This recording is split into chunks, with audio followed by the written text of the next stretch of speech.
Craig and Jackie from NSF for joining us. Just before we start, I'll just give you a bit of background for those that don't know Craig and Jackie. So they're kindly here to talk about the subject of the world after COVID, exploring how COVID-19 pandemic has led to changes both in the food industry and society. So for those that don't know, Craig Adams is the Client Technical Director for Retail at NSF, and Craig is a chartered environmental health practitioner who's been in his current role at NSF since 2015.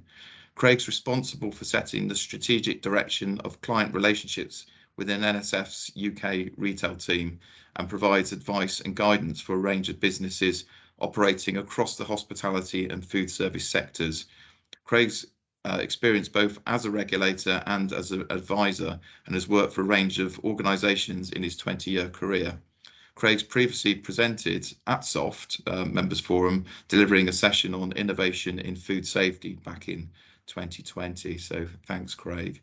And Jackie, for those that know who don't know Jackie's a food safety director, Jackie Healing and specialised senior consultant at NSF.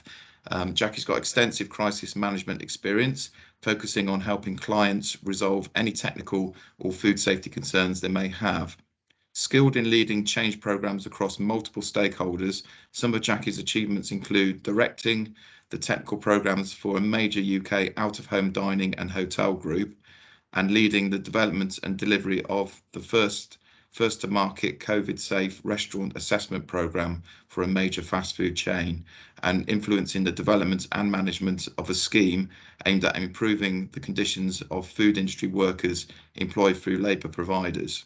So we're in safe hands today. So can I just welcome Craig and Jackie? And this session is going to be recorded for those people that weren't able to join us, that were interested. We'll be putting this into the members zone afterwards. So with that, I think I'm handing over to Craig. I think you're driving the slides, aren't you, Craig? So I'll go on mute. If anyone's got any questions, Craig mentioned that there will be some points in the presentation where you can ask them, or indeed drop them into the chat, and I'll keep an eye on the chat. Okay. Wonderful. Thank you very much, Paul. And hopefully everyone can see my slide deck, which is now currently published on the screen. Could I just have a nod to see that that you can see that? Yes, thank you, Jackie. A thumbs up there.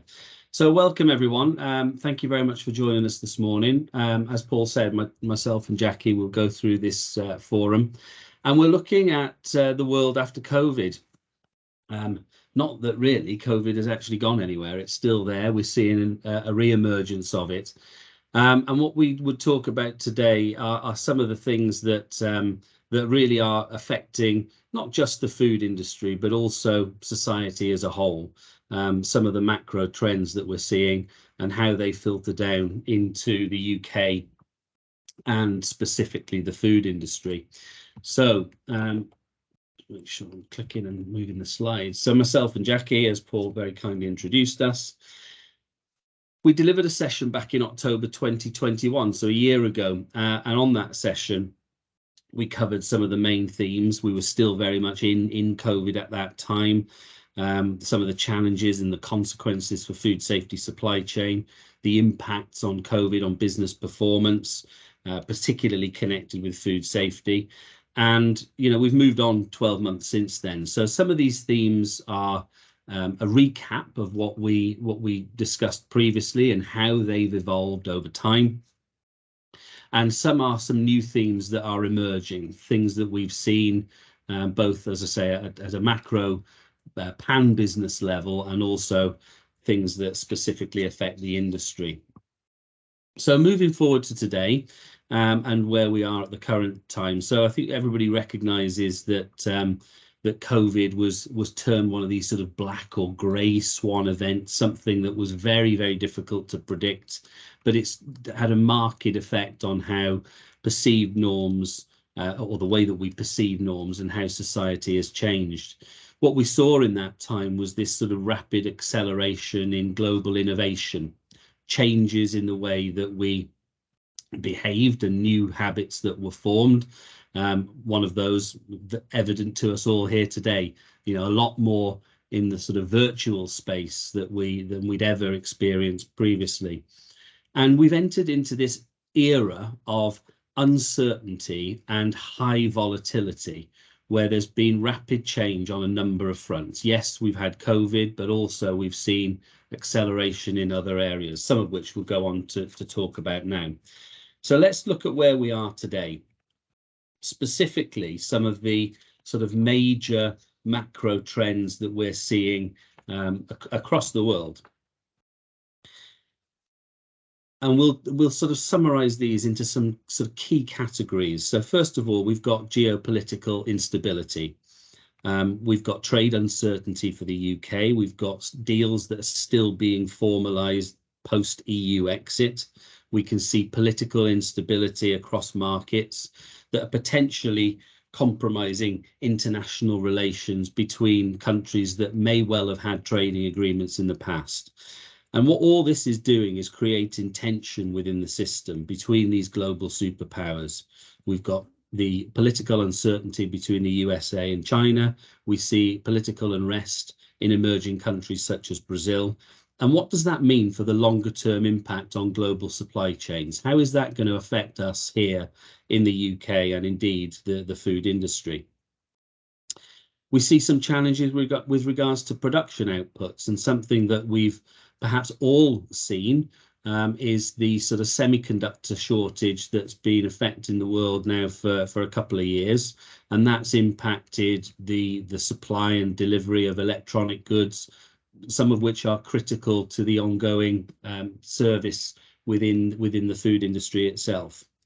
We've had the supply chain interruption predominantly caused by COVID and manufacturing countries such as China being severely impacted by the pandemic. And we've also seen the labour shortages that we've experienced firsthand here in the UK. The movement of workers post-EU exit continues, and increasingly there are stories on how the UK will fill its shortfall in resource in key areas surrounding healthcare, agriculture, manufacturing, processing, and the hospitality industry being some of the areas that are particularly impacted. In recent times, we've also seen a significant increase in the cost of living, affecting both energy and consumer bills. And indeed, businesses are not immune to that. They've also had these challenges and face these challenges going forward, certainly into the near future. Climate change is also a major impact. We've seen food production affected by floods, drought, the increasing temperatures, and that's moved to potentially new innovative ways of farming that have come to the fore in recent times. These have an impact on the way in which food is grown, food is harvested, and food is served within the sector. One thing that we can guarantee is that the dynamic pace of change make these disruptions hard to predict as they grow in severity and frequency. Organizations across all industries need to plan for this unexpected situation and to build in response capabilities in advance. I think we've even seen, some of the things that we've talked about already accelerate literally in the last week. We've had the sort of heightened tension within the Ukraine, and I think, Jackie, you were going to talk to what potential impact that might have within that sort of global supply chain space.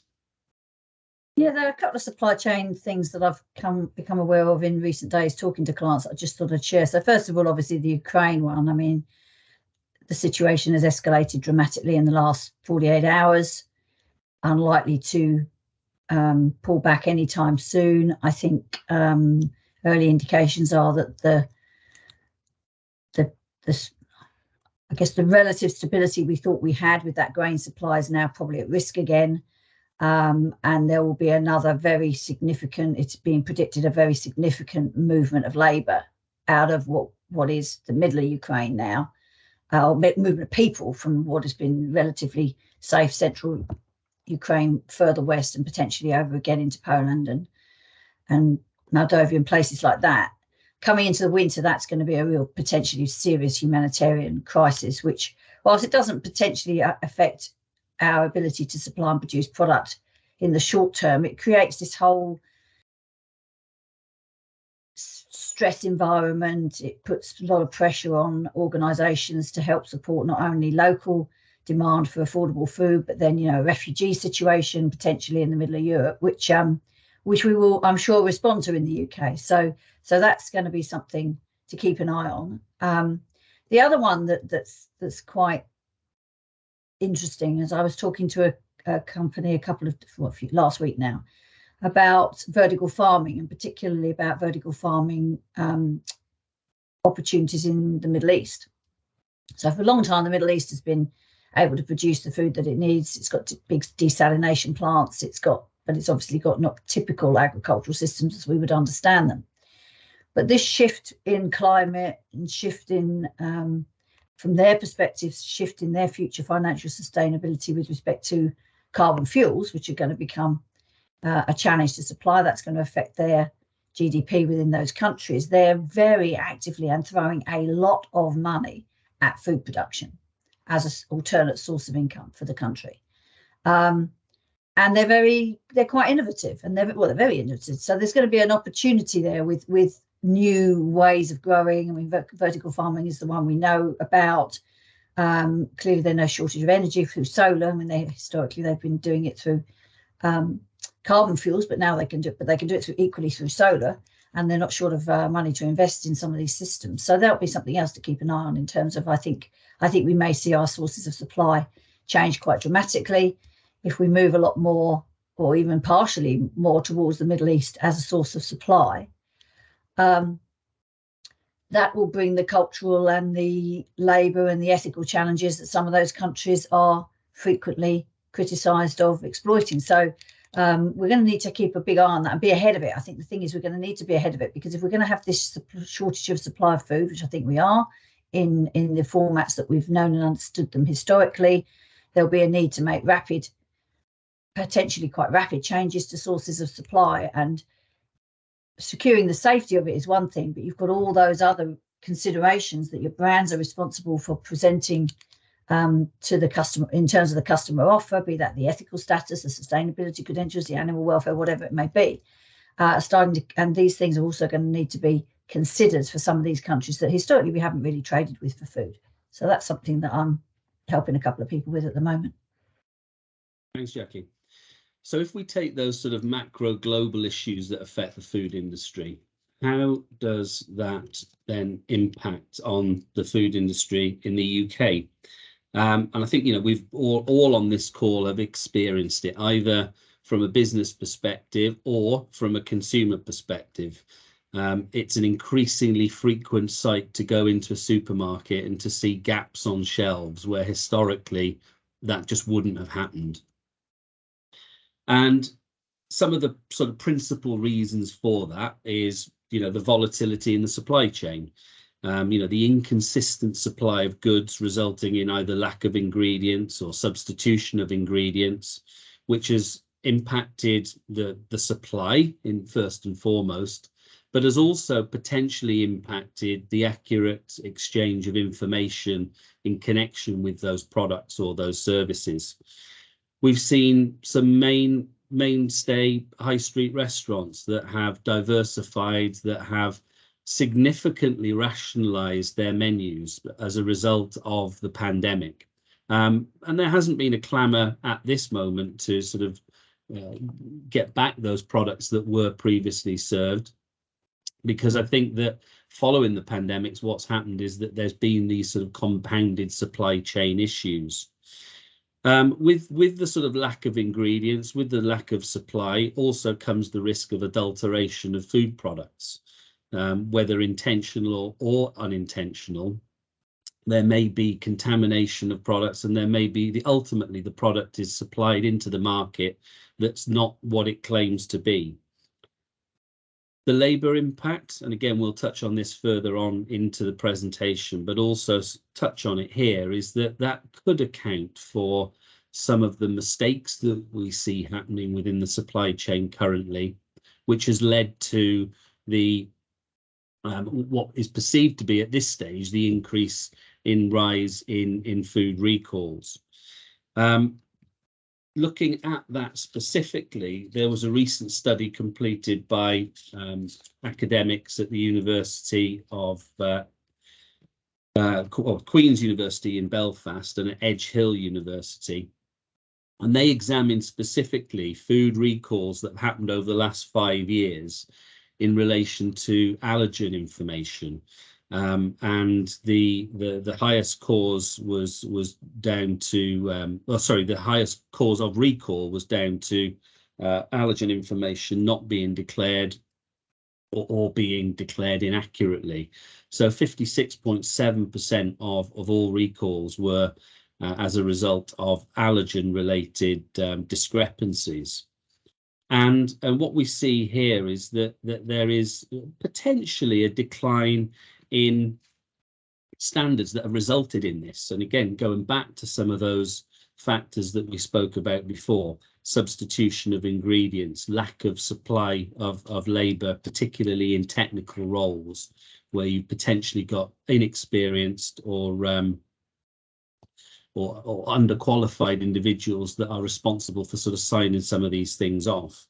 So some of the broad recommendations that were made coming out of this study was that there needs to be greater efforts to manage the allergen labelling at all stages of the supply chain, strengthening the in-house checks to make the food safer for consumers, the adoption of the advancement in food allergen detection technologies, such as lateral flow devices with optical readers that can be analysed on smartphones, giving an increased turnaround time and arguably more straightforward than some of the bioanalytical methods. And also standardised reporting procedures with strict checklists in place before releasing these products to retailers. They also call for the use of artificial intelligence methods to scan packaging and detect potential anomalies before they're released to market.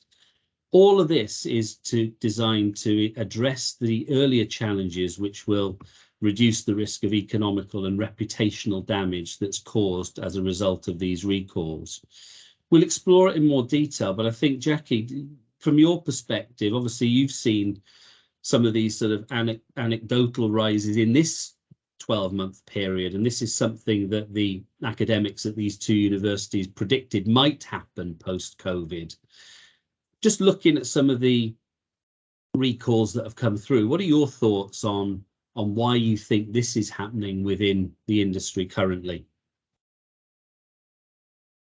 Well, there'll be no simple answer to that. I mean, I think the thing I'd just add to these numbers is what I am privy to and what you'll all be privy to in your own individual organisations, and I'm privy to them across a whole number of organisations, is the number that don't actually make it to recall. The number of near misses is exponentially increased in clients I'm working with than it was pre the pandemic. It's a whole raft of things that's fundamentally being driven, I think, by, in many cases that I work on, the need for rapid changes to sourcing or ingredients. So this shortage is driving a drive for rapid changes to raw materials and ingredients. Historically, those would have gone through processes of supply onboarding and checking and testing and specification writing, etc., that frankly would have taken months, certainly weeks, and now we're getting these products brought into manufacturing facilities or brought in through traders and brokers for direct sale to consumers within days. So that's a significant factor, coupled with then I think the extent of remote working. What I saw in a client a couple of weeks ago was, previously really quite mature model of working with, cross-functional category type management processes between the buyers and the technical teams and the product developers and the operators, just falling apart because of turnover, because of extensive remote working. So those relationships were no longer there. And that was sort of led to two things. One, a breakdown in sort of trust within the organisation to people, and just a breakdown in awareness as much as anything else. Somebody in the commercial team made a call on something, They looked at it through the lens of keeping product on shelf in an affordable fashion. They didn't consult with the wider people in the business because they didn't probably know to, or they couldn't find them, or they weren't sitting in that. I remember when I first went to that open plan working category management model when I worked for Sainsbury's, how dramatic the difference was in my knowledge and understanding of what was going on, just because I was sitting there all day, every day amongst the teams, hearing snippets of conversation, and people would pop their head over the partition and go, as you're here, can I just ask you this? People are not doing that when they are working remotely. We know that. They are not having those little touch point conversations, those little coffee machine chats. Oh, I'm just thinking about doing this. Is there anything I should think about? It's just not happening. I think they're the two main drivers. And then, of course, you've just got great levels of staff turnover and a significant number of organisations who are scrabbling to keep those people trained to the right level. So, bit of a perfect storm, most definitely causing an increase. And anecdotally, I don't know the detail behind a lot of them, but I know a lot of people who do know the detail. And some of these are just so avoidable. They are just so simple mistakes that really we should have moved beyond by now. So it's a shame. It's a shame to see it happening, because it in a way, I worry it's becoming a bit cry wolf. I mean, if 40% of the recalls out in the industry are because of an allergen wasn't listed, that's pretty poor performance, frankly, on behalf of the industry. And I don't know what the impact is in terms of trust. I just don't know. But it's disappointing professionally, if nothing else, to work in an industry where we just can't get our labels right, frankly. I mean, it's been so much better than that in the past. And it's disappointing. And, of course, it is incredibly risky, as we know from some of the terrible issues which are now, coming to have been either tried or are currently being tried in court. So, yeah, difficult space. But it's down to individual organisations to put in place whatever the practices and processes and cultures and onboarding and training and support and everything around these people to get the best talent that they can. And I think to look again at how these businesses are now working post-COVID. We didn't have the opportunity for the face-to-face relationship building for 2 years. I'm a real advocate for the fact that we need to find ways to get that back.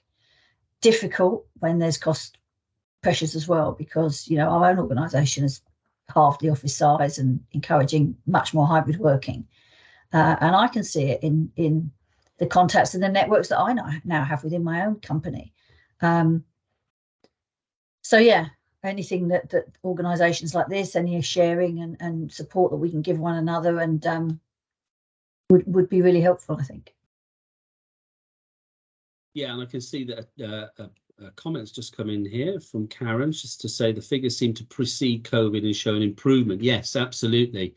And I think that is something that's mentioned in this paper, Karen, that the numbers could well have been positively affected by COVID. One of the predictions that is made is that those numbers are, that there's the potential, of course there is the potential for them to increase. So I think that yes, whilst there was an improving trend, some of the words of caution was that for some of these issues, unless they're addressed effectively, then there is the potential that they could increase once more back to the sort of 18-19 levels. I can see Paul's typing as well, but I think I'll just take this opportunity to pause, and if anyone wants to ask any questions, make any comments on what Jackie's just said, that perhaps now will be a time to do that. I'll just give you a couple of minutes to answer them. And feel free to ask the question verbally if you wish to come off microphone. Mike. Yeah, thanks for that. I support what Jackie was saying about networking and certainly in the offices and stuff like that. But one of the things that is fundamental to your regulatory process is having a very strong supplier and material approval process. Now, just because you've got a strong and set out process doesn't mean to say you can't expedite that. Doesn't mean to say you can't do things in parallel, rather sequentially. to speed things along. But the key is making sure that you adhere to that process to ensure that you do capture all the things, not just your allergen bits, but all the other bits and pieces, all the other due diligence pieces that you need to do to ensure that you've got a reputable supplier providing a reputable material and you're getting what you actually ordered. And we've been, my company for the last 18 months has been chasing around trying to find, dealing with supply chain issues from all areas of our categories, affecting numerous suppliers across different parts of the world. And every time we stick to that process to make sure that we are getting what we say we want.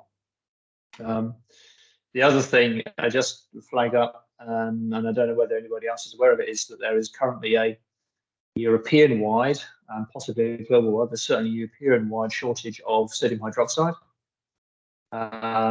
which is as a byproduct of chlorine production, which appears to have dropped off a cliff, which is worrying from a hygiene point of view. But also, sodium hydroxide is fundamental to an awful lot of the cleaning solutions that everybody uses on a day-to-day basis.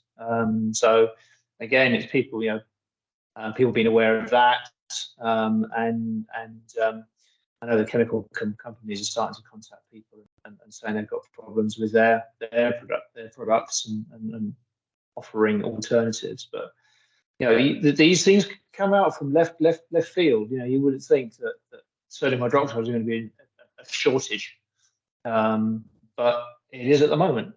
Carbon dioxide is another one that's threatened to be another issue in the news again just recently. So it's not just food; it's the stuff that goes around it as well. Absolutely, great points, Mike. Thank you. If I just come in there, thanks, Mike, for that. I think one of the things that I'm seeing is that the pressures that are sitting out there in the industry are putting, are testing relationships within organisations, are causing people to kind of a bit revert to type. And you're talking, Mike, there about your processes and sticking to your processes. And I would imagine that everybody on this call, just by the fact that their organisation supports the membership of SOFHT, means that you're working in organisations who are pretty far up that sort of maturity matrix. And we'll talk a little bit more about this later. But I, in the last 4 weeks, have dealt with 4 people, 4 situations, 4 crises where an individual responsible for the technical agenda in a business, having consulted widely within their business and with us as expert advisors to them, was categorically overruled in one of the calls I was actually on, in an incredibly hostile manner. And product was put on or left on the market, which subsequently caused major issues. Now, it might not be happening. I suppose my message is this is happening in some areas of the supply chain, maybe in the less mature businesses, the smaller and medium-sized businesses in some cases, but maybe the less mature businesses where the culture isn't quite as you would hope it would be.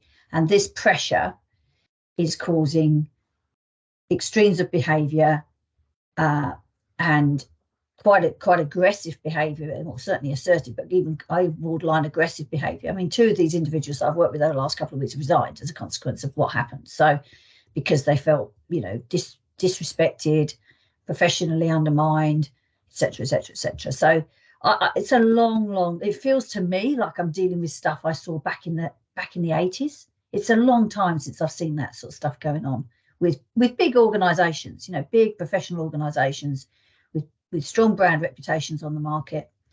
It's very disappointing. It's quite concerning. It must be horrible to be working in a culture like that. And it feels to me like overall we're kind of slipping back a little bit across the chain as a whole. Not necessarily people on this call, I wouldn't suggest that at all, but certainly across the wider supply chain. This is what I'm seeing anyway. Thanks, Jackie. Paul, I can see you have your hand raised. Yeah, thanks. I was really interested, just the comments, and I share the same belief about some of these issues are avoidable, and about the agile working and the people who maybe not in the office, not getting those touch points that will naturally happen in the business. So I've got a couple of questions around that. I guess the first question is, do you think agile working was already coming and before lockdown happened, and lockdown just made it happen faster, made people trust it more? Or do you think it was a direct response to, it was just a continuation of lockdown that people found a new way of working?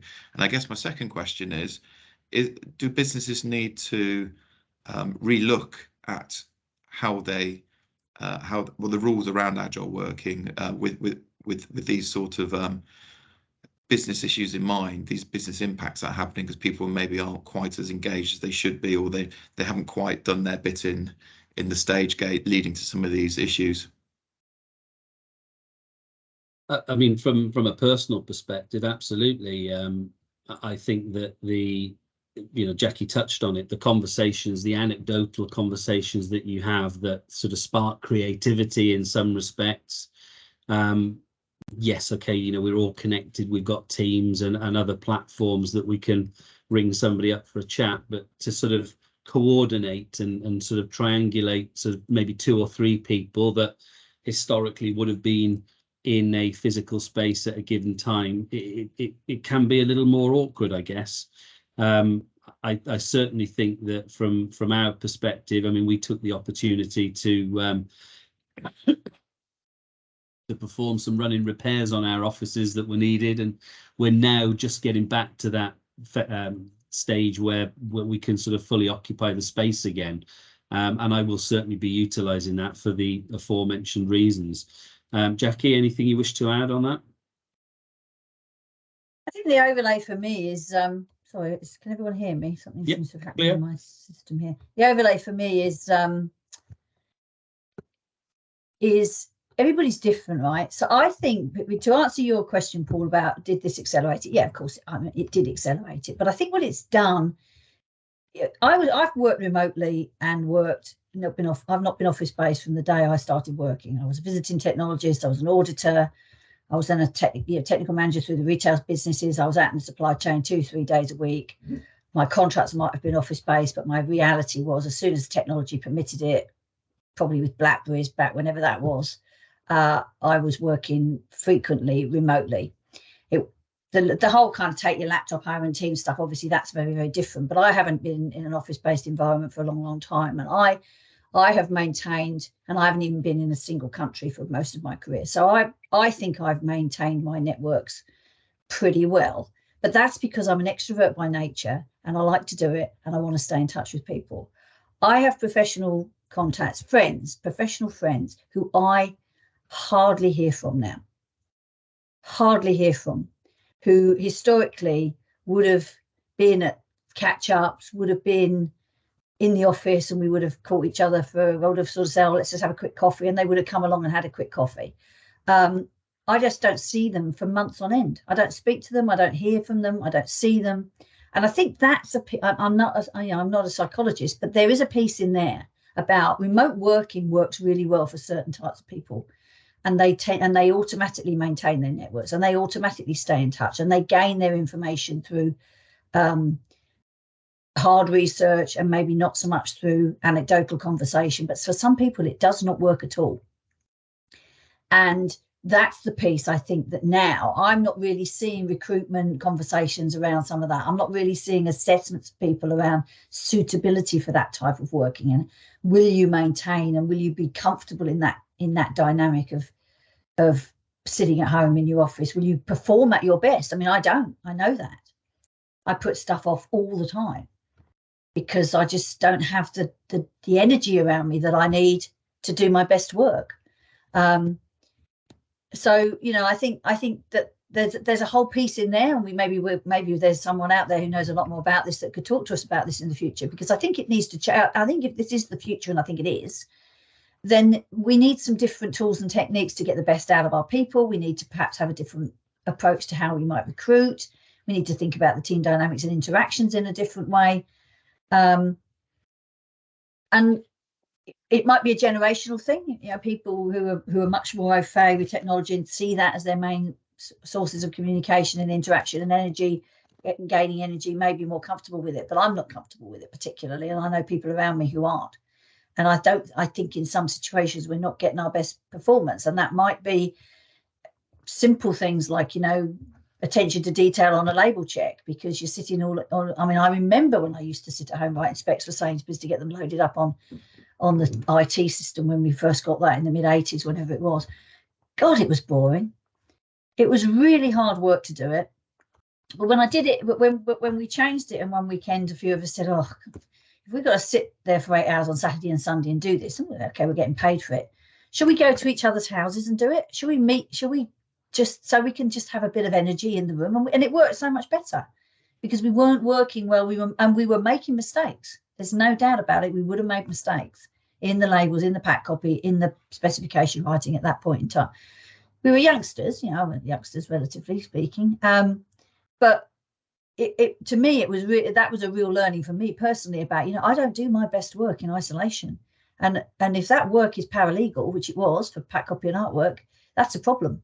That's a problem, because the mistake levels are going to be higher. So I didn't really answer the question. Observations. It did actually, yeah. So thank you. Thank you. Paul, welcome. You have a question? Yes. Good morning, all. Good morning. Really interesting point, Jackie, about recruitment. It's something that we've been talking about within our business, and part of it is generational in terms of the comfort of working alone, but also working the hours that I want to work rather than the hours that the business dictates.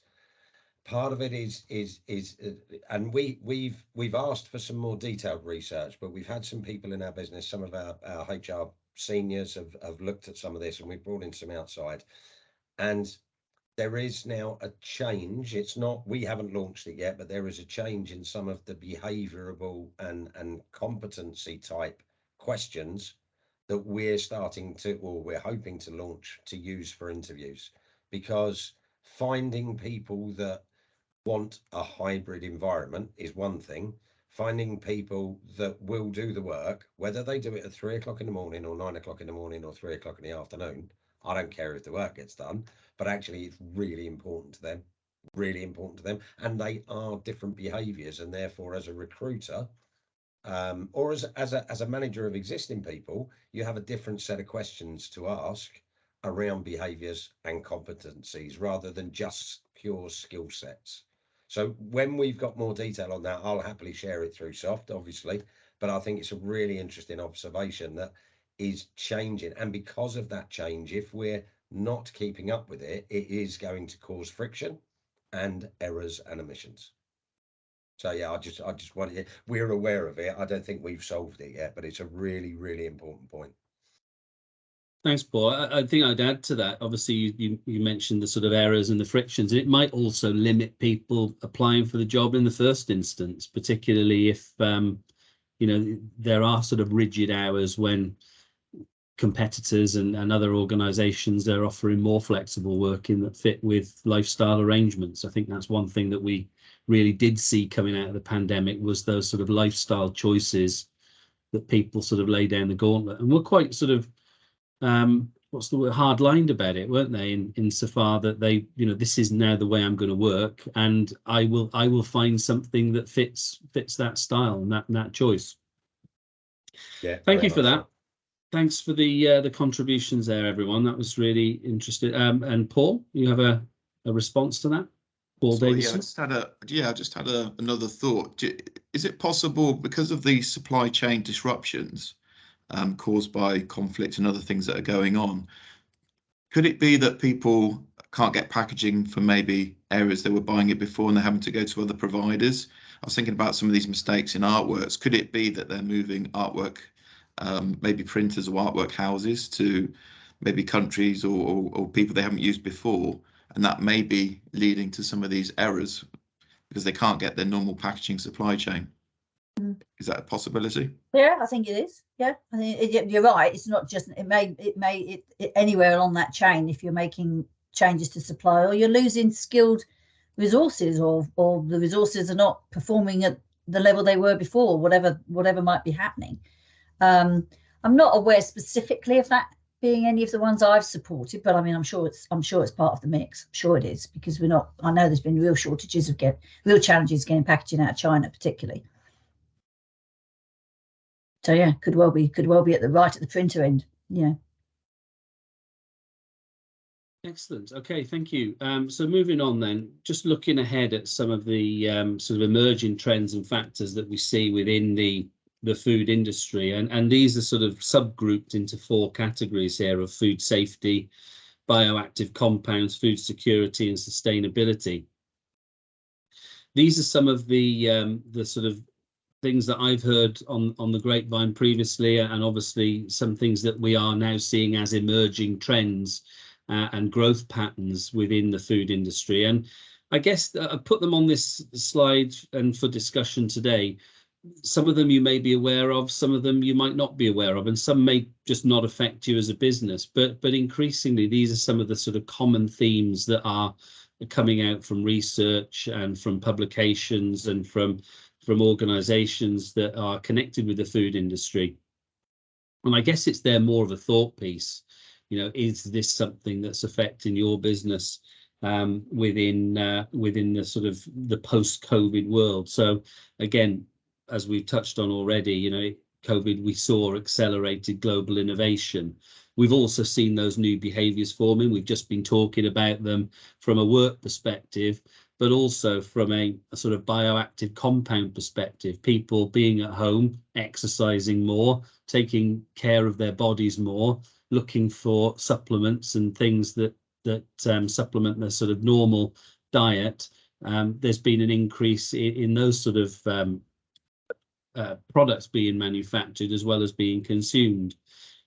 We see the speed of digitization. Again, you know, the fact that we're all on this platform virtually is something that we've seen accelerated. If we look back 2 years to Teams, and when I presented to the SOFHT forum 2 years ago, this was relatively new technology. I think it had been around for a while, but it certainly wasn't used in the way that it had been used previously. And then we look at some of those exogenous threats that are facing humanity, and again, that's where some of the things that are emerging here are coming from. We look at some of the supply chain issues, and will that force us towards more automation and robotics in areas where we can't get the physical labour, and what challenges and risks do they present, as well as opportunities. And I guess in terms of other sort of future opportunities, some of the things that sort of span all 4 segments. So we've got Industry 4.0 there. We have the sort of communication technologies, emergent and non-thermal technologies that are sort of dissecting the sectors, as well as the 2 at the bottom there of the lab-grown and plant-based meat alternatives, which we increasingly see as emerging products and services that will potentially impact the food industry here in the UK. So looking sort of specifically at some of the physical controls that we've seen in the industry. Again, I guess the question, has anything really changed? So we've seen, particularly in food manufacture, quite a number of different sort of systems that were installed to combat the pandemic and some of the challenges that we were facing. Which of those have remained, which of those have dissipated, and which may re-emerge as we potentially see an increase in the number of COVID cases over the next 6 months, and indeed beyond that? So some of the typical things that we saw from businesses to reduce the risk of infection was one-way systems operating not just within the environments that would have had those historically, but also within hospitality, avoiding human contact. And again, that sort of plays to some of the things that we were talking about with regards to perhaps the use of virtual systems, the introduction of thermal imaging cameras and thermometers to identify potential symptoms. I think we've seen most of those now sort of be removed on the basis that COVID symptoms are not just typically synonymous with high temperatures.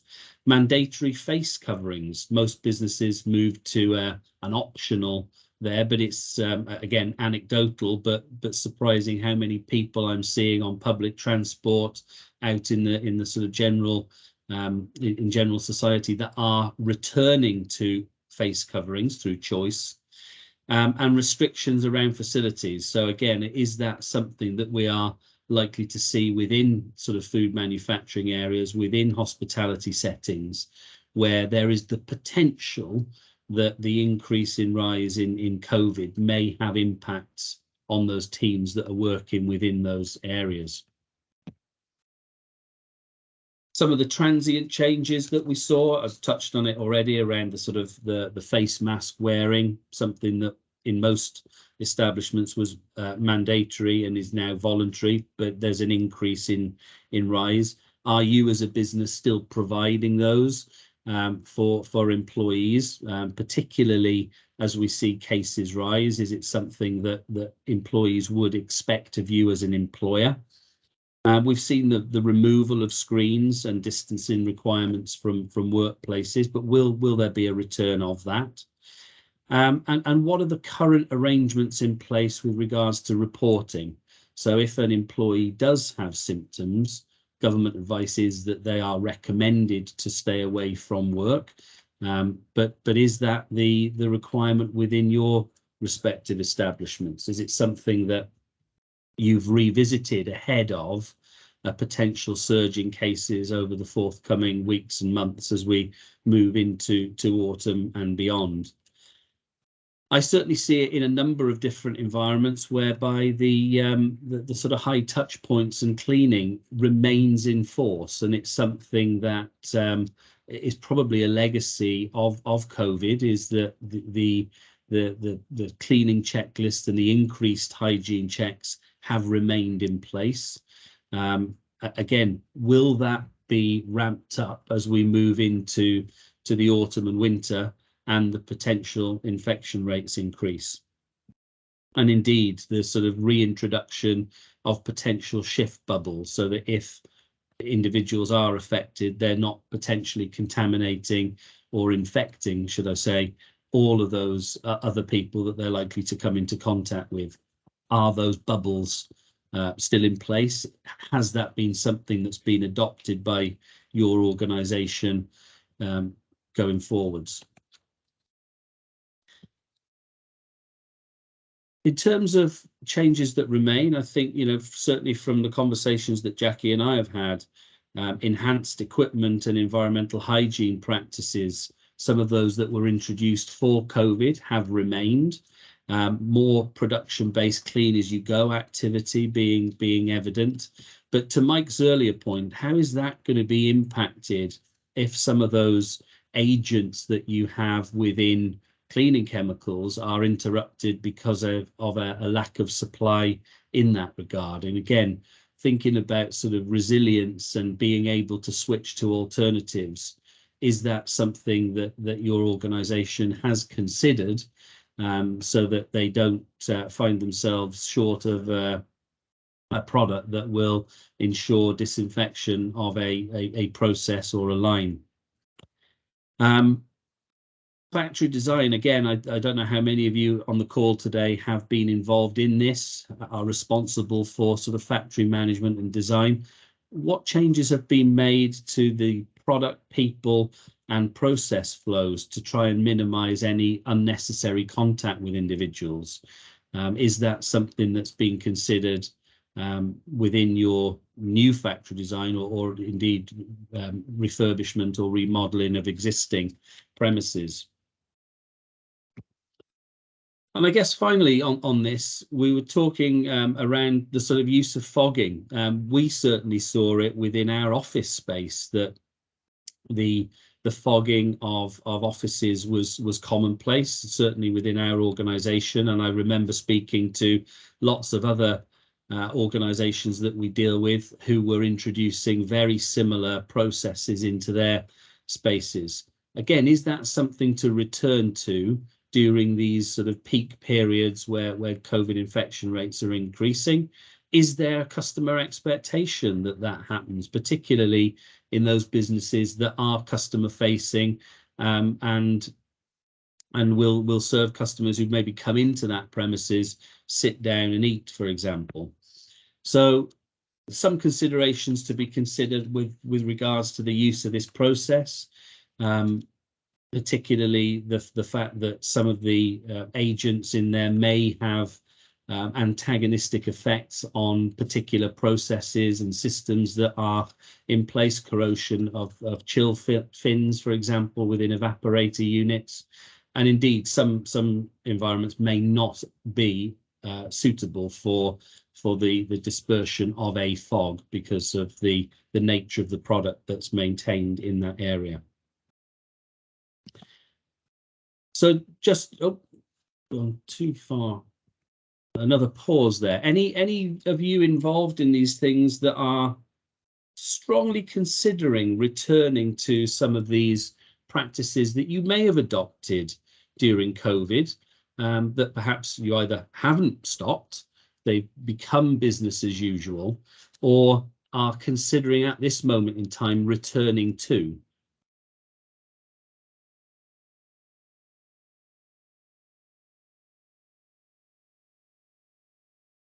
Paul? Yeah, I think the bubble structures when they came out haven't been returned, but we know that's in our playbook if we need to use them again. So that didn't come back because that was quite disruptive. Actually, it served the purpose at its time, and it may be needed in the future. But at the moment, that's too business disruptive. But certainly, provision of masks and all the extra hand wash sanitize stations remain, because that's got to be a good thing to increase those. So and again, it's voluntary with the mask wearing, so that's really what was kept. And I would say less so on the one-way systems, because again that was quite restrictive, and not every premises has the ability to operate a one-way system well. And there's a lot of rerouting in certain factories of people I've spoken to, which aren't normal flow routes. So that was hard. I'm not aware of anyone redesigning factories of the future with that in mind. It's an interesting point. One anecdotal tale: I was over in America in a hotel chain who were making a very big deal that they were fogging all the rooms, which I thought was nice, until I saw the bill and I'd been charged for something that I hadn't actually asked to have, which I was quite surprised at. But obviously it has a cost. But I thought that might have been maybe something they were offering up for free. But I paid for the pleasure of that. What's the what are people seeing at the minute around absentee rates and things? I mean, I heard that the rate of COVID is twice now what it was 2 weeks ago. So are we starting to see that impact presence of people in manufacturing, available labour, people off sick? There's definitely an uplift at the moment, not to the scale that we had before, and not to the severity, which may be down to either a weakening of the strain or the immunisation programme, the vaccination programme. Thanks, Mike. You have your hand raised. Yeah, I don't think we're seeing a particularly big uplift in absenteeism at the moment through COVID. Although certainly one of my team has just recovered from COVID.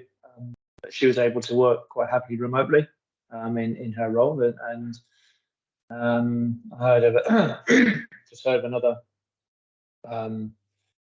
member of the wider technical team who was off again, but was able to work remotely whilst not being factory based, but able to work remotely and doing what he needed to do from home. So I think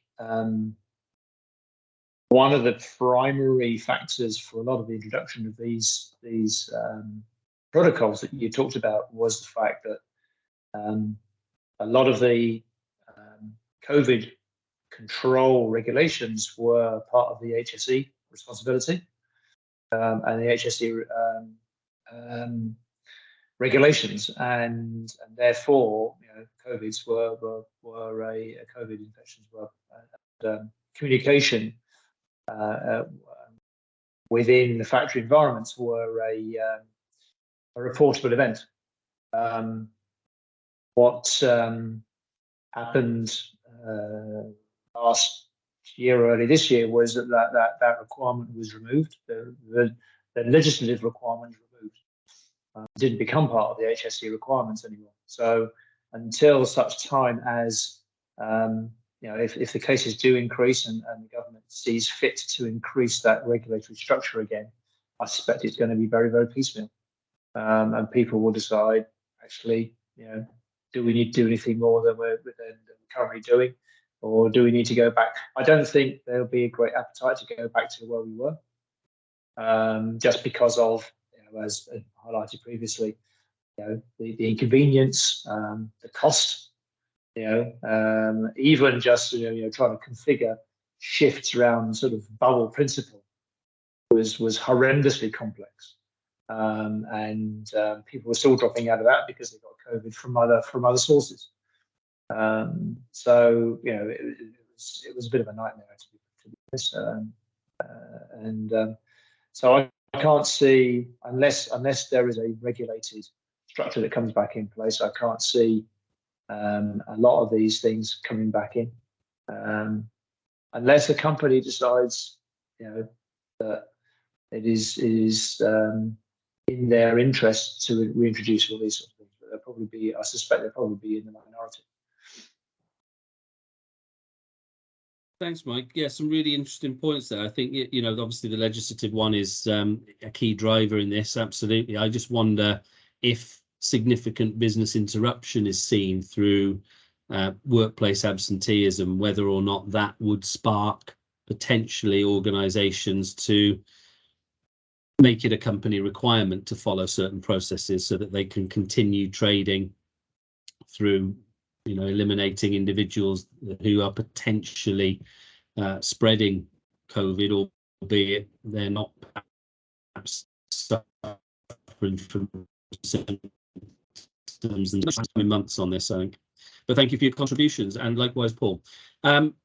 So we're just going to have one more slide of post-COVID changes, and this sort of stems from a recent event that I attended, where there was a lot of focus on strategic resilience, and a lot of it came from a survey that was undertaken by firm McKinsey. McKinsey, I think you've all heard of, who are a large international consulting company. And some of the things that they've seen in terms of sort of COVID changes and this sort of adoption of a more resilient organisation is to address some of the challenges that are being faced through the move towards digital solution and advanced analytics, particularly in the supply chain, from the beginning of the crisis. They'd seen that a lot of risk managers within global organizations said that they'd invested heavily in this sort of forward-thinking technology in order to try and overcome and foresee certain situations that potentially could affect them going forwards.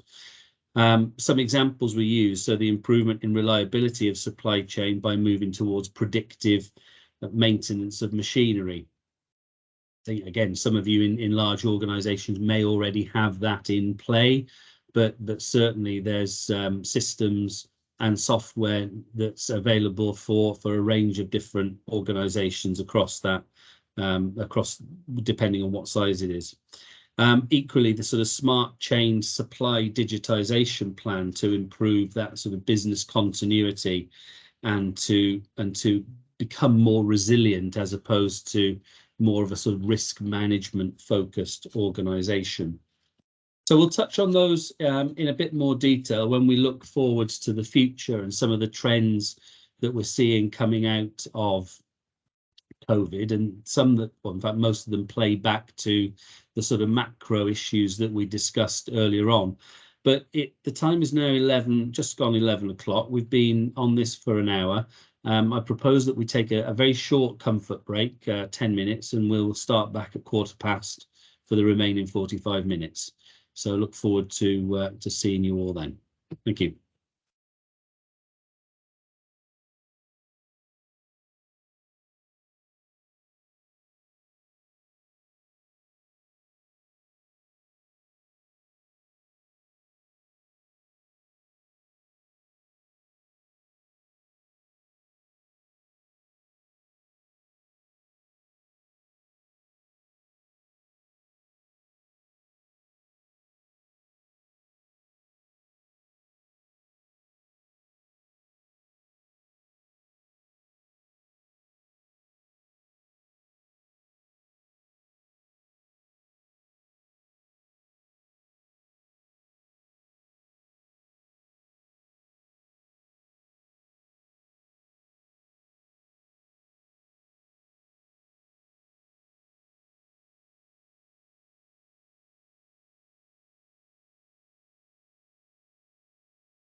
Welcome back, everyone.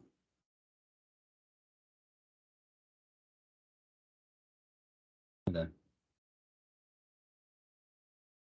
Waiting for my co-presenter, and then we'll crack on with the last 45 minutes.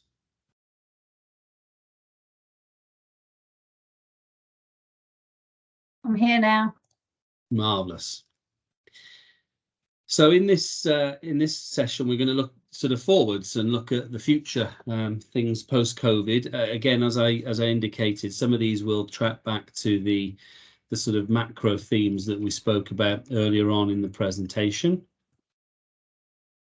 So first up, and some of you may well be aware of this, but there is a potential that there's a bill that's going through Parliament at the moment, could well be enacted in legislation in the forthcoming months, and that will effectively mean quite a seismic change to our sort of legal landscape, insofar that it's a bill that will effectively banish any EU retained law and any EU derived law from the UK legislature, as I say, potentially from the end of 2023.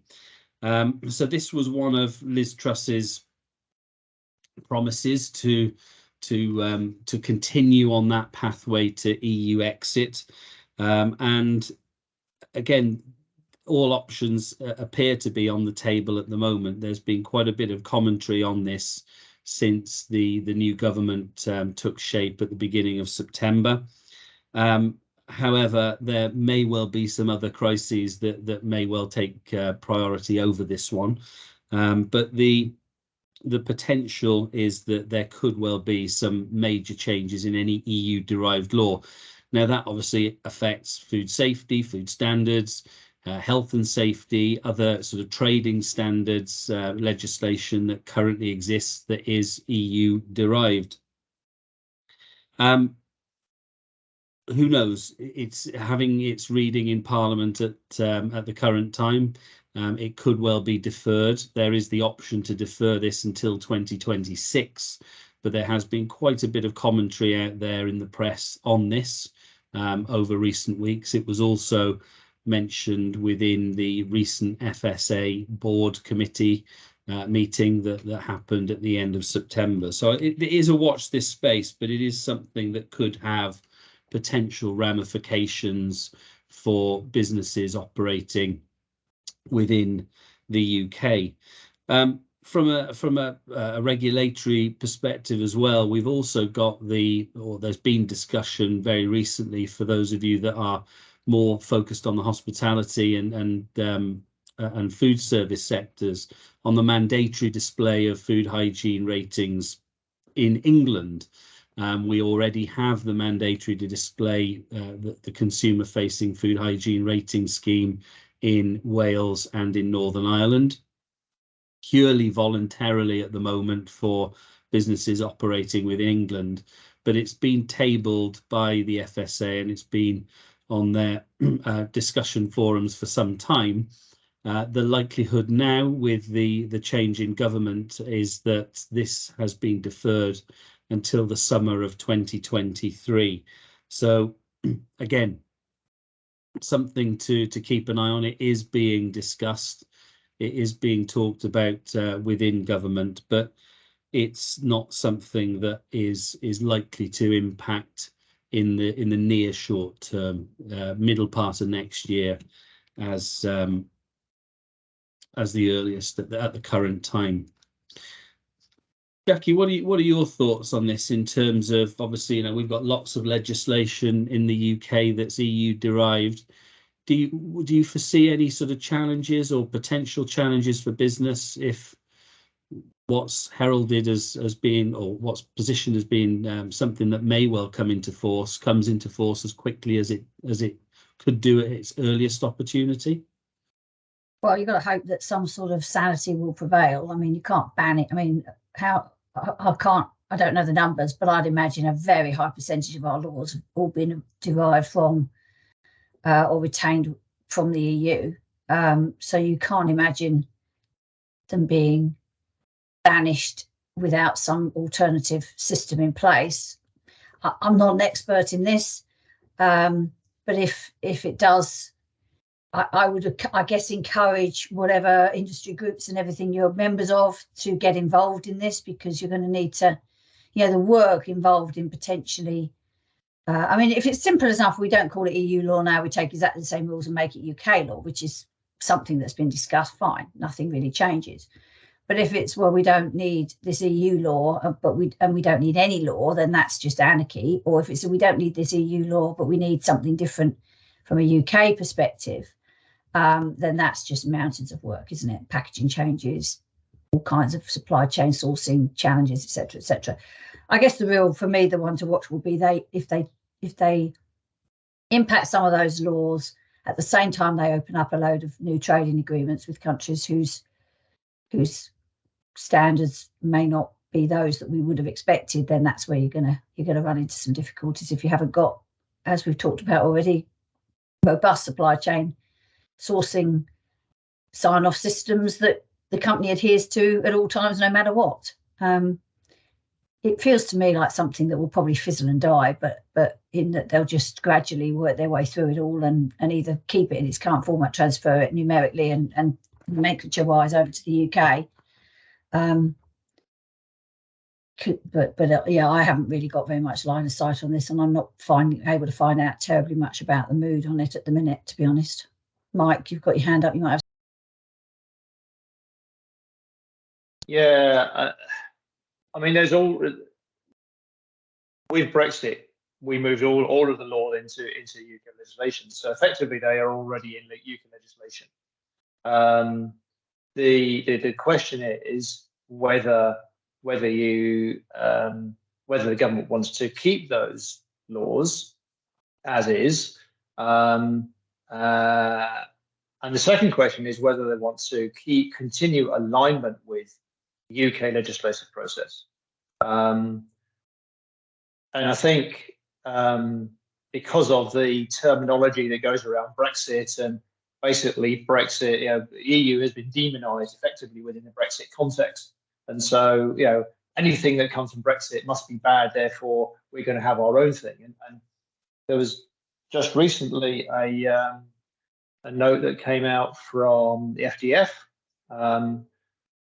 with cereal manufacturing and processing stakeholders arguing that they actually wanted to set their own mycotoxin limits for grains and cereals based upon UK data, rather than looking at the global data, which is what Europe, EU does, or certainly just EU data, and sets its limits accordingly. And that is a risky process to go down, because you've then got UK stakeholders saying we want to set our own limits for our own purposes, and they may be very, very different from what is being prescribed within the EU, and that causes problems for suppliers or manufacturers who are exporting to the EU, who are exporting their goods further afield, and also buying their goods from the suppliers. Grains is an international commodity. Effectively, we're not 100% self-sufficient in grains in the UK, and so you may all be buying stuff or trying to buy stuff that meets a certain requirement, and you're basically having to work outside the UK requirements, UK legislation, because you're having to meet other requirements for other markets. And it's something that is completely ignored by the current discourse, and ignoring our biggest trading partner and what they're doing from a regulatory point of view, especially for food safety, is a recipe for confusion at the very best, and potentially more recalls and more stoppages at the border and or alerts and that kind of stuff, because people are not doing their necessary due diligence. They're not aware of the requirements they have to meet for the EU if they're going into the EU, and it will be seen then as a restriction in trade. Years ago, I was involved in a bit of legislative work through the FSA, and I remember at the time having a conversation with a few people about the food industry's lobbying capability with government, and whether or not we had the right kind of figureheads representing the best interests of the industry at the, at the Downing Street cocktail parties when they were allowed, or whatever it is. I don't know if we're in any better space through the likes of FDF and other trade associations than we were. I'd be just interested in people's thoughts on that, because at the end of the day, we need to be able to influence this appropriately, don't we? Yeah, absolutely. And through the various forums is the only way we have to try and influence that. But we know that the DEFRA are really struggling to deal with pesticide renewals and pesticide risk assessments and reviewing MRLs for the UK market, and that's only going to get worse. So not only will we be way behind the curve in terms of looking at MRLs for contaminants, but also we have the risk of actually diverging further from the EU regulations, and as I said, just causing more confusion and more problems in terms of sourcing materials, but also be selling goods to other countries, especially the EU. Thanks, Mike. There's been some comments coming in on the chat here. So Elizabeth said, I agree with Jackie. And I think that was in relation to your earlier comment. Plus, the UK was very active and instrumental in developing what we currently have when we were part of the EU. Paul Keogh said that that's part of the problem. Our best legislative writers are still employed by the EU, and there's a dearth in our industry in the UK, meaning that the rewriting is a huge task. Yes, couldn't agree more on that. And then Paul Davidson mentioned that I worry that our policy writers have been reduced to small department numbers, as their numbers were reduced whilst we were under the umbrella of Europe. The government will need to decide where extra resource is needed. And yeah, I again wholeheartedly agree there. I mean, one of the interesting things that I saw recently was, again, looking through some of the previous FSA board meeting minutes, was that they've been asked by central government to table, or model, should I say, cost-cutting exercise of a 20%, 30% and 40% reduction in budget, and what that would mean for the UK food control, food security and for food safety. So it's quite potentially quite alarming if such cuts are made, with all the other changes that we've seen in the last couple of years. Paul Keogh, you have your hand raised. Yeah, just picking up about the point that Jackie made about the effectiveness of lobby groups and so on. I do think that the appointment by the FDF of Karen Betts is quite significant. She's already extremely well connected in government circles because of her previous roles. And I think that will help. But I agree that it's really difficult to get a single voice to make the impact that's necessary, and I think we need multiple voices, but I certainly think that's a step in the right direction. And I think we've seen some activity from the FDF recently in terms of capturing information and also tabling some reports and issuing some notes, more pointed notes than previously. So I think it's a step in the right direction. I think we need more people that are well connected within government prior to the appointment in their role for our industry. And I don't know how we go about that. Yeah, that's a really interesting point, Paul. I think from my perspective, what I see and subscribe to is I see a lot of information and press in relation to UK hospitality, and I know that the chief exec of that particular organisation has been lobbying hard throughout COVID for a better deal, really, for businesses that operate within that hospitality space. But you're absolutely right in terms of leading that sort of food safety agenda and what the potential implications could be for the industry as a whole, I think is vitally important.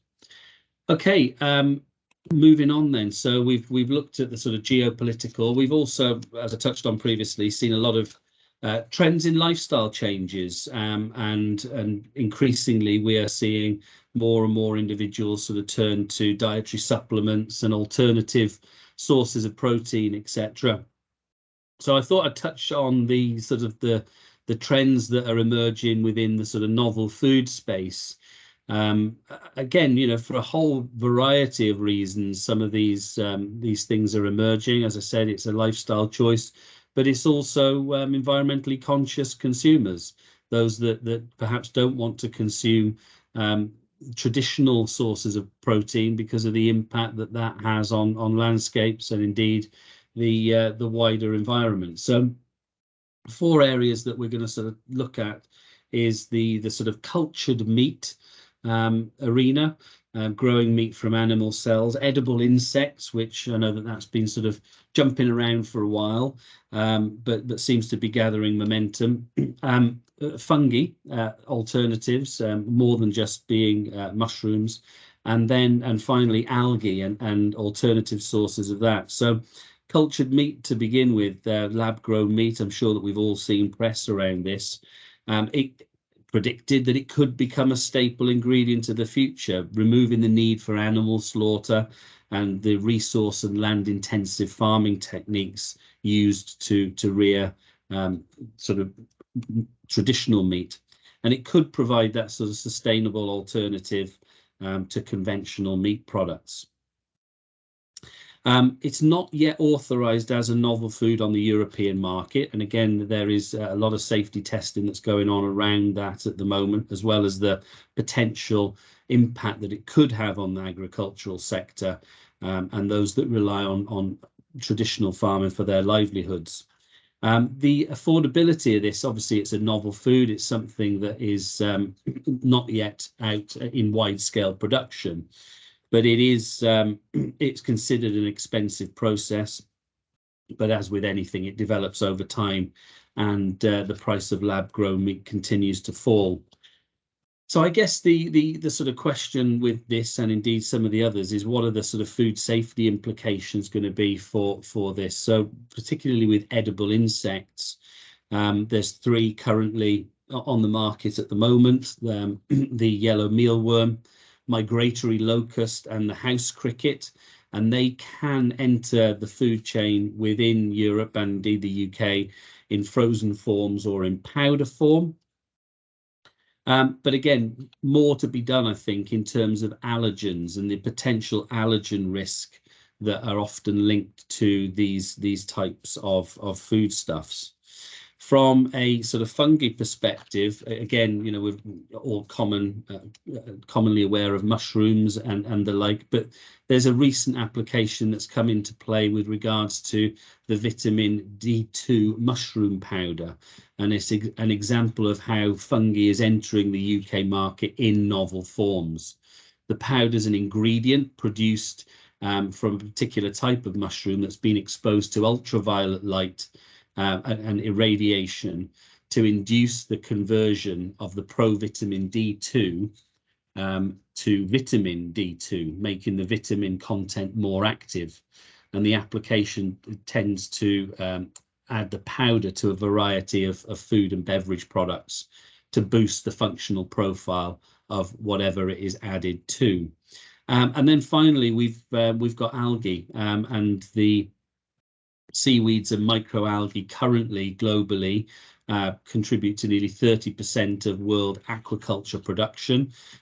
Will we see more of this in the future? Well, the European Commission is currently developing an initiative, a blue bioeconomy, towards a strong and sustainable algae sector, which aims to gather input to inform EU policy on how to upscale sustainable production of algae and algae-based products, ensuring obviously the safe consumption and boosting their use within the EU. So I guess that, you know, we've seen a lot of novel foods emerge over time, Jackie, and these are some of the ones that are predicted to grow in terms of popularity in the coming months and years. What are your thoughts on this? Do you see that these alternative protein sources will become commonplace anytime soon? I think it's inevitable that they will come to the market and they will grow in popularity. I mean, it's got to be part of, affording to feed the planet, nothing else, hasn't it, over time? Soon, some sooner than others, I suspect. Fungi, people would pretty readily consume a fungal product, I think. Insects, more challenging. Cultured meat, I'm not sure about cultured meat. I mean, I just don't know what the perception is of the consumer to that type of product. Algae is probably pretty straightforward as well.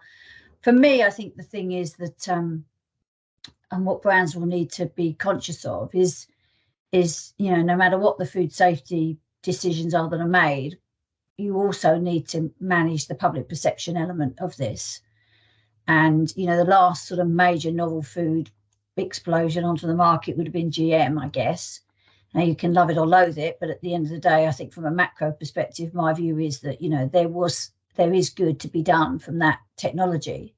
Monsanto made a shocking job of bringing it to the market, had all the hooks and incentive communicate conversations completely misaligned with customer expectation, and allowed the lobby groups to take hold of it and effectively kill it in the water. And I remember the dramas we were having in the businesses. This would have been late 80s, I suppose, as well.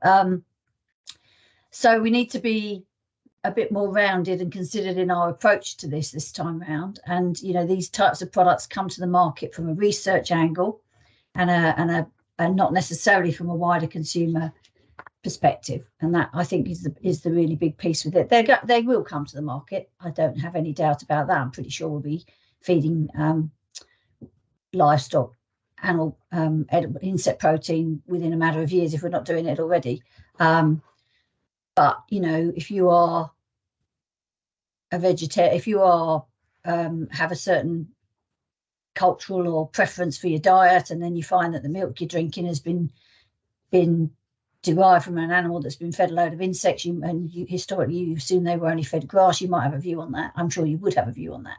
So you've got to understand all of that. And I think brands, particularly, at the end of the day, regulation and government won't be thinking about that.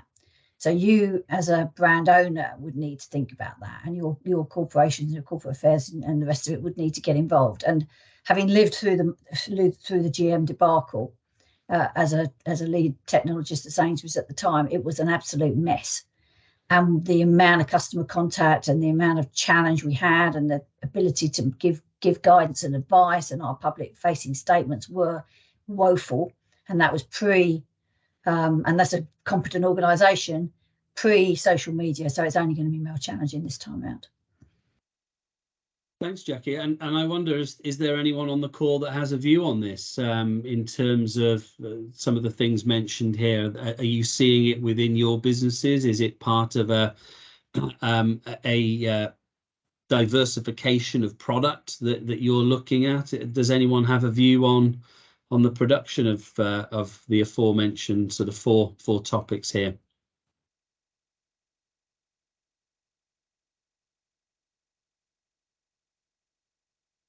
Okay, so I'm going to. Hello, Rita. Hi. So my company Parade, we work with various brands and we get to speak to consumers regularly, and we work across a variety of brands. So I was just going to, it's a very interesting point this, and I was just going to touch on what has already been said.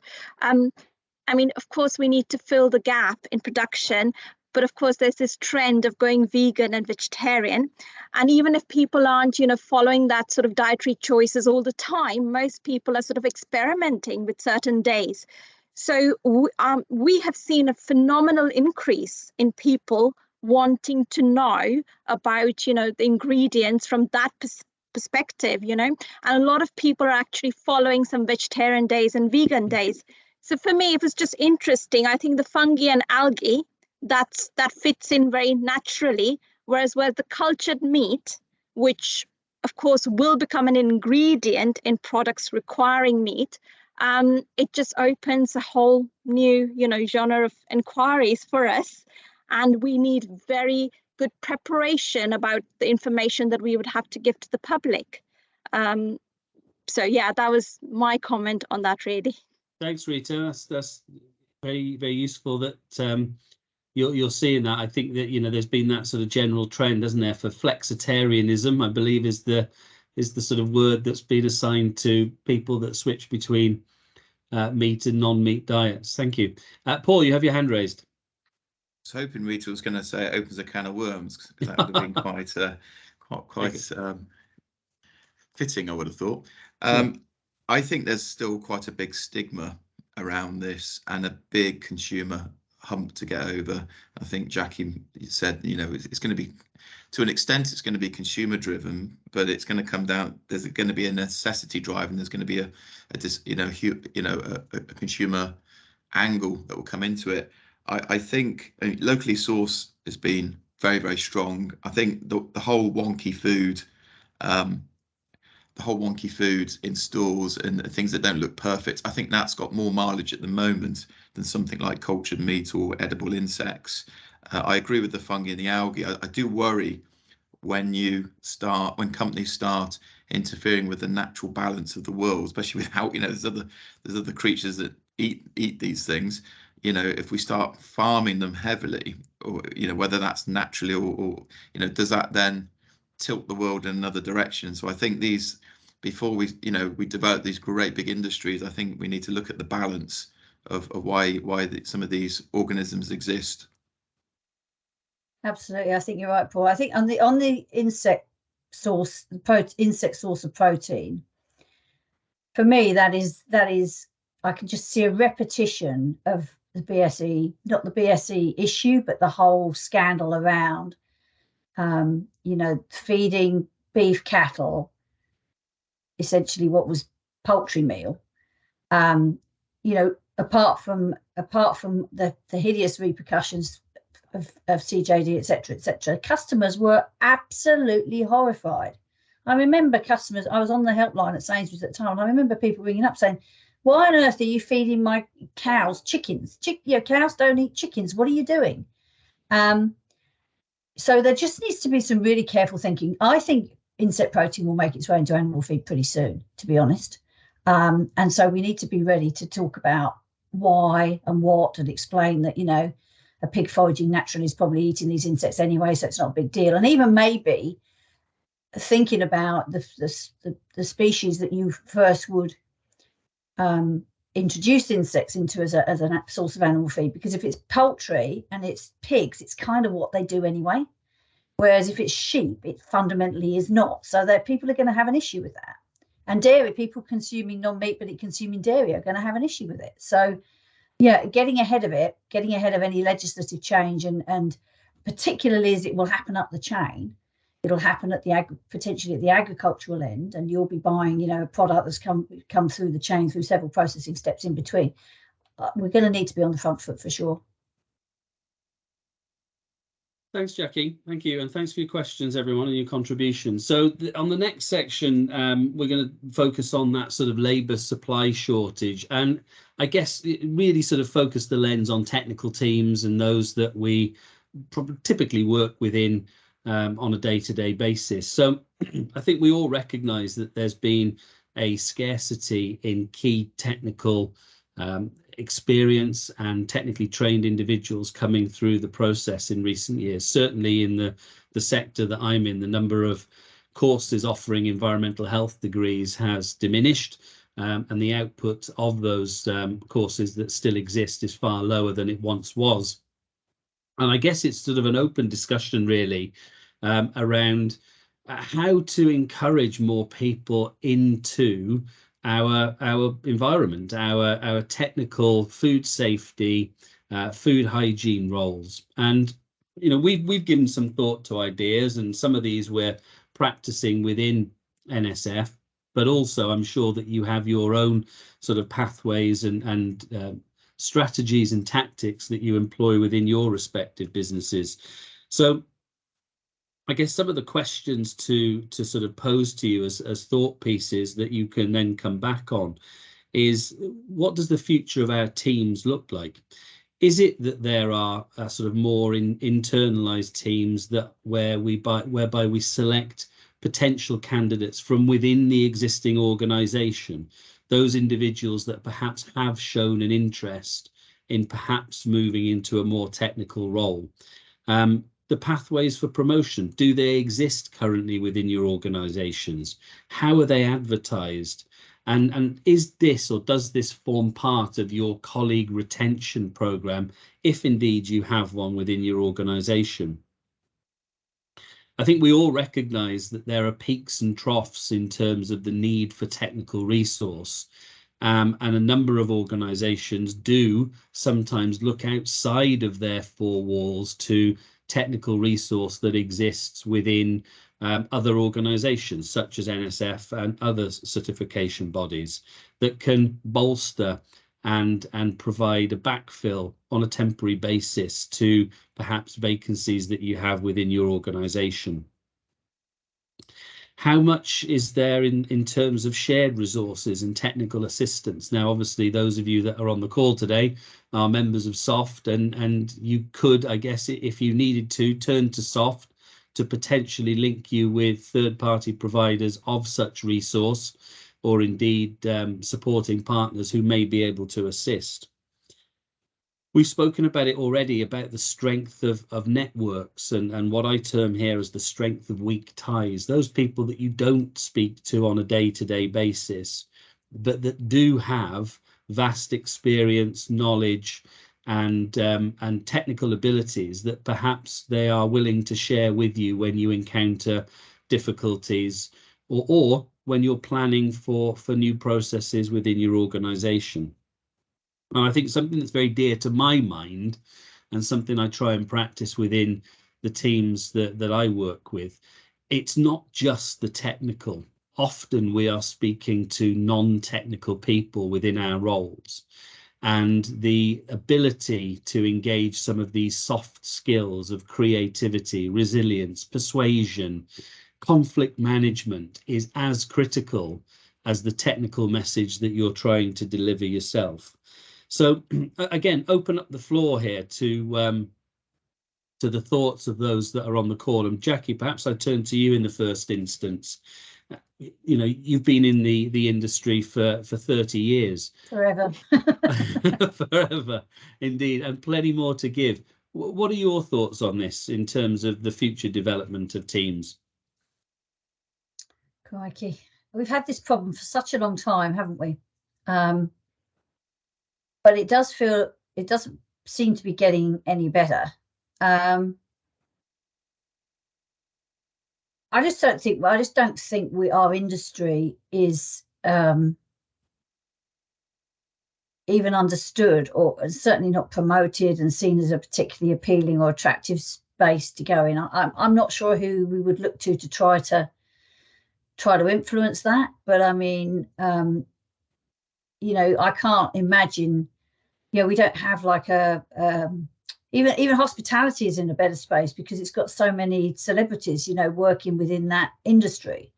Food manufacturing, I mean, I guess we've now got MasterChef guy on the telly walking through various factories. I don't know how impactful that has or has not been. I can't remember the name of the program now. I think there is really something around sharing resources and collaboration, which we haven't as an industry been particularly good at. I know when I worked in the supermarkets, we used to do, I'm sure we called it collaboration. I'm not sure it really was that collaborative from the manufacturer's perspective, but we did used to bring technical teams up through a kind of shared experience. So they'd spend some time with the retailer, they'd spend some time with the manufacturer to understand that wider industry, to be a bit more incentivized. There was a produce recruitment scheme, wasn't there, for a long time, that was a 2-year kind of diploma, which all produce students could go through and circulate around different manufacturers and retailers. Sainsbury's was a member of that, I remember as well. It's not a sexy industry, but we need to sex it up a bit, I guess is my response. I've loved it. I've loved working in the food industry. You know, I've yeah, you know, sticking your head down a drain at 3 a.m. is not everybody's idea of a cup of tea, waiting around some dodgy, you know, cow pack filled milking parlour might not be either. But at the end of the day, I've travelled the world. I've met some fantastic people. I've had a real freedom of opportunity in terms of how I've structured my day and lived my life. I feel I've made a difference. And I think that's the part of the industry that we're in that doesn't get overly explained or promoted to people. And I think that's a shame. Yeah, I would echo that. And similarly, in my 20 odd years, traveled the world, and maybe we should, write our memoirs and share our stories. Maybe it starts with us. Thinking of writing a book in my retirement. I'm calling it Retales, as in tales, as in stories. Good. Very good. I've got a lot of stories. Absolutely. I'm not sure how much liabilities will come out my way, though. That's the risk. Indeed. But no, I echo those thoughts. I think it starts with us, doesn't it? We've all got stories to tell, and I guess it's in some way, shape or form committing to tell those. Paul, I see that you've put a comment in here and you've got your hand raised. I'll read your comment that I again fully echo this. Starts with teaching children at school that our industries are important. And I think also that they exist. I think there's also this an unawareness really of the fact that the jobs that we do are actual options for people. And you've mentioned about the food producing programs. Yeah, I think Food Unwrapped is one of them. And if I recall correctly, I think one of the presenters of that actually presented at a previous SOFHT lunch. But yeah, absolutely. I think things like that do sort of raise the profile of certainly manufacturing and farming, and indeed of cooking and food in general. Did you want to add anything to that, Paul? You see you've got your hand raised. I did, and thank you to whoever sent me the heart. I will reciprocate the love there. So thank you. That was Rui. Yeah. Oh, thank you. So yeah, my point. I've always had a real concern here on the educational side, and people coming into the food industry tend to come from courses that make them want to be nutritionalists, or they want to be MPD, and a lot of the entry levels in our business are around auditors, quality technologists, quality systems, hygiene. So, where are the courses towards food safety or manufacturing quality? There's always aspects of these, but there's not core courses that you can do, the compliance side of the food industry, or the controlling quality, which gets into some of the more sort of Six Sigma overlays on top of, how do you control your quality points in the business and not create waste. So there's loads to go at that isn't being gone at by the educational system that could make people more tailored, because there just isn't enough nutritionists or MPD jobs out there when they all come pouring out of university, and then we have to try and encourage them into other sectors, and some stay and some don't. No, that's an interesting point that you raised there. I think absolutely, it's recycling the people as well as the product. Mike, you have your hand raised. Yeah, I think I echo what Paul just said. If you look at the knowledge and skills that you develop working in the technical sector of the food industry, starting with basics like HACCP and then working through and being able to understand and interpret MRLs and risk assessments and knowing where to look and where to go and all that kind of stuff. It is, there's a lot to learn, and if you look through, even places like Werner Wheelock, who do an awful lot in terms of food safety training. You look at it and think, well, there isn't a consolidated degrees type course that actually takes you through all this stuff. We take on apprentices, and we put them through, help them put them through a food science based course, but we have to supplement that through by putting through exposing to various parts of our business, from regulatory through to manufacturing through to the sort of the due diligence side of things, asset plans and supplier assurance and all that kind of stuff, to build that rounded knowledge that you need, because as we've discussed today, the risks come from all angles. and especially the angles that perhaps you're not actually looking at. So you have to be aware of those risks, and a lot of that certainly it can be taught with the right courses, but at the moment it isn't. And anything that is taught tends to be very, very piecemeal. So I support Paul in what he's saying, is that it has to start. The other thing it needs to do is there needs to be, and people have talked about this for a number of years, is that dissociation between food manufacture and what's on the plate. And people not understanding that actually, the sheep that you see or the lambs that you see in the field will end up in the supermarket and on your plate. And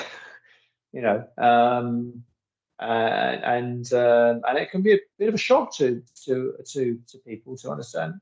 Oh, is right? Okay, wasn't quite aware of that.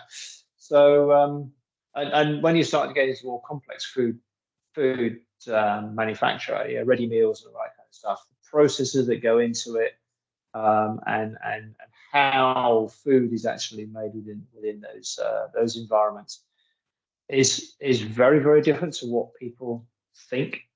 And that I think either have any knowledge about how it's made in the first place, but even those that would know how you make a cottage pie, for example, would the way it's made in a manufacturing environment on a scale is very, very different to how you would make it in your kitchen. And again, that can be a massive, massive shock to people.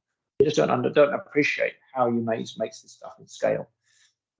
So yeah, there's this big dissociation between what happened, what people believe and where food comes from and how it's made, and the reality. The programs that we've mentioned, how it's made and factory and all that kind of thing, helps to break that down and helps to educate people, but only if people watch it. And if it's of interest to them. If it's not of interest to them, they'll still go through life ignorant about how their food ends up on their plate. Absolutely. And I think, some of the things that I touch on in the slide that I've moved forward here, and again, this is for a new audience as well as a captive audience, people that may already be working within your organization that maybe aren't fully aware of the role that you play in the delivery of that product, safe to the consumer. I guess some of the themes that I've seen that have emerged in recent years is the use of storytelling. And Jackie, it sounds like you've got many stories to tell, as I'm sure many of us have around the table. Taster sessions around walking in my shoes and shadowing roles, or even being part of a sort of sabbatical that allows you to work within a team for a period of time to get a taste as to whether it's something that you want to pursue as your sort of full-time career. I'm sure we've all got members of our team that are familiar with new social media channels, Instagram, TikTok, etc. Is that something that could be explored to again encourage interest in what it is that we do? And then we've touched on apprenticeships as a route to bringing people on. And then looking at how we build competency within existing teams, which is something that probably most of us are doing already. So yeah, I'm conscious of time, and there's a couple of very short slides that I wanted to touch on that will conclude the presentation. Mike, you have your hand raised still. Did you want to sort of add something further to that? Yeah, so I was just going to add, and I don't know if people know about it. The IGD do a program of going around schools and trying to sort of introduce the concept of careers in the food industry. I've attended one or two of them, and what is notable from that is that and this is at secondary school level. The vast majority, and I'd go as far as say 99%, have zero interest or even zero knowledge about careers in the food industry. which goes to reinforce what we were talking about earlier on. But at least, the IGD are trying to do something about it by trying to go around schools and to let people know actually there is, there can be careers in this industry. They can be quite fun, quite exciting, quite different, and involved with making getting food on people's plates and in a safe manner. So I just thought I'd mention that one. Thank you, Mike. That's very very useful. And sorry, did I hear IDG? Did you say? IGD. Yeah. IGD. The grocery. Can't remember what it's that. What? The Institute of Grocery Distributors, isn't it? Yeah. I think that's what it is. Super. Yeah. So just to conclude today's session, two slides, and we've spoken a lot about crises and resilience, and I think some of the things that again may well be happening within your organisations to a lesser or greater extent is around expecting the unexpected. Mike, I think you touched on it earlier in one of your comments. Things come from left field. If no one else can solve it, give it to the technical team. They'll be able to sort of pitch in and work up a response. So I think, Jackie, I know that you're sort of quite passionate about this in terms of crisis management in and of itself, but also some of the constituent parts of that. And you've touched on it already in terms of, pressure or key decision making in pressurized situations. What are your thoughts or further sort of learnings and thoughts on that from your experience in recent years? I think what I'm seeing, we understand crisis management as, a major issue, customer complaints, threat to customer safety or health, crisis committee, all of that. I think there's actually a level below that now that people just need to have a think about in their own operations, which is this day-to-day, under pressure, decision-making in a little bit of a hostile environment. That's a new thing at the frequency that I'm seeing it at today. I mean, I've stood in front of many bars in my trading years and had them screaming and yelling at me about, my decision to withdraw something or hold something or stop something or change something or whatever it was. But I'm just not sure we've got the people are tired anyway. It's been a really tough couple of years. It's about to be a really tough winter. People's resilience levels are probably to some extent down. Speaking with people that I talk with daily, they're saying that this rhythm of challenge is just much higher. They're seeing it much more frequently. It's much more hostile. It's much more pressured in terms of the rapidity of decision making that's required. And so there's something around getting yourselves geared up to be able to do that well, effectively, in a considered fashion and at pace, in a repetitive situation that I think people just need to have a think about whether they're on board and ready for that within their own organisations. I think everyone on this call will be in pretty good space around true crisis management, but it's this heightened mini crisis or heightened pulse issues that keep interrupting the business on a frequency that is higher than I've ever seen before. And those that are on the call on this, and I guess it sort of plays to this and the next slide. What are your thoughts on that? Are you sort of seeing the same things that Jackie's describing here? These sort of pulses or mini heightened crises within your respective organisations, Mike? Certainly. As I alluded to earlier on, we've seen material supply issues across our supply chain starting sort of early middle of last year, and so we have regular, i.e. weekly, and have been since last year, weekly updates from the procurement team into the technical operations team about what the latest challenge has come over the hill, and what we're doing about it. And you're absolutely right. A lot of these things do take time. You identify a new source, you've got to do the trials, you've got to do the materials in, set them up on your systems, etc., etc. It does take time. But you have to keep an eye on it. You have to keep it almost like a weekly, or even in some cases a daily watch on what is happening. So absolutely, you're absolutely right, Jackie. You know that and it's that low level business continuity style crisis management. It's not a crisis because you're managing it, but it could become a crisis if you don't manage it. And I think that is that crisis preventative management style that I think you're probably referring to, Jackie, in some respects. You know, you're working to, you've identified an issue, you've got a supply chain issue, or you've got something else that's kicked off. You form a team, you get the relevant people who have the contact points to feed back into that team, so that team can then go back to the factories and say, right, okay, this is what's happening, this is what we're doing. And communication is key. It's not a full-blown crisis in no. the same way that it's a low level. It's a low level. We used to call it the pulse. Yeah. We used to call it the pulse when I worked in retail.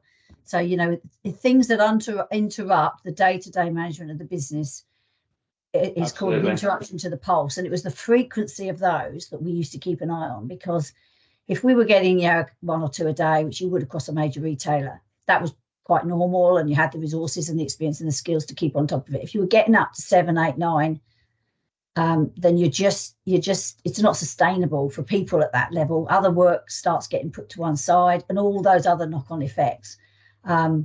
So I'm seeing a lot more. I'm just seeing a lot more of that interruption to the routine pulse of the business, and I think it's going to test the teams. It's going to test the teams a lot over the coming 6 to 12 months.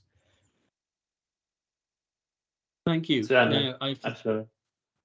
Thanks, Mike. And yeah, very useful contributions there. So just finally, just to leave on, I guess we can leave this as a rhetorical question here, that I think a lot of what we've spoken about today stems from culture and what the culture is within your organization. And I guess as a sort of a parting gesture is as a business, where is your organization when it comes to food safety culture? What you can see in front of you here are a range of descriptors that we believe underpin performance. This isn't something that is just yes, we are, you know, at the top end of the scale, which is the generative, as opposed to the pathological at the sort of less proactive, more reactive end of the scale. But I guess the question is to you as businesses, where do you want to be? Where do you see yourselves currently, and where do you want to be in the future? And again, you know, this is something that's very dear to Jackie and myself. We talk a lot about this with organizations that we work with, and we'll leave this with you as something to perhaps ask yourself that question over a well-earned cup of tea. So we're a little bit over time, and I can see Paul has appeared to close up. So thank you everyone for your participation today. Really informative and engaging session. Thanks for attending. Thanks for asking your questions. Paul, back to you. Thank you. And I just would like to finish and conclude with a big thank you to Craig and Jackie for a marvellous session. And thank you for everyone for joining and inputting to this session. We're eating into everyone's lunch, so I'm going to let you all go very, very quickly. So again, a big thank you. And can I just remind everyone, hopefully we're going to all see each other on the 17th of November at the SOFHT annual lunch and awards. So if you haven't got your seat or table, it's not too late. Talk to the SOFHT office, and I'm sure Rachel and Karen will help. So I'll let everyone go, but a big thank you to Craig and Jackie from NSF. Thanks very much. Pleasure. Thank you. Have a good afternoon, everyone. Take care. Bye. Bye.